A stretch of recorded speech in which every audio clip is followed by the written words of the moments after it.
જે.એસ. પટેલે જણાવ્યું કે બાબુપુરા અને બંદપુરા ગામના 4 યુવકો ઓસ્ટ્રેલિયા જવા માટે નીકળ્યા હતા, પરંતુ એજન્ટ દ્વારા તેમને અલગ અલગ 3 દેશોમાં લઈ જવામાં આવ્યા હતા. ઈરાનમાં તેમની સાથે અપહરણ અને મારપીટની ઘટના બની હતી.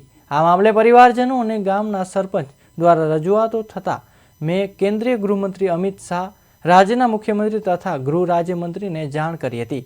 હાલ 4 લોકોને સલામત રીતે પાછા લાવવામાં આવી રહ્યા છે અને તેઓ આજે ભારત પરત આવવાના છે.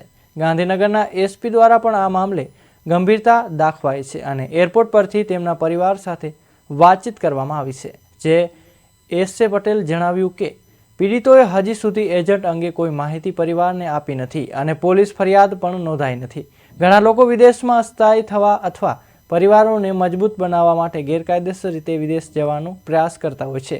તેમ છતાં આવી ઘટનાઓ ચિંતાજનક છે અને આવી બાબતો સામે સતર્ક રહેવાની જરૂર છે. એના પછી ઈરાનની અંદર આ લોકોને લઈ જઈ અને ત્યાં એમનું અપહરણ કરવામાં આવ્યું. બેરહેમીથી 2 ભાઈઓને ખૂબ માર પણ મારવામાં આવ્યો અને એના વિડીયો પણ સોશિયલ મીડિયામાં વાયરલ થયા.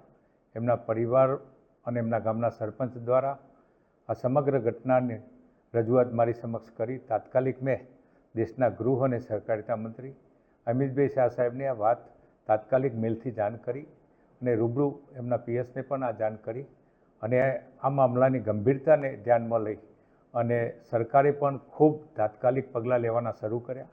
સાથે સાથે ગુજરાત સરકારના ગૃહમંત્રી હર્ષભાઈ સંઘવી અને મુખ્યમંત્રી ભૂપેન્દ્રભાઈ પટેલ સાહેબે પણ ખૂબ કે આ કેસ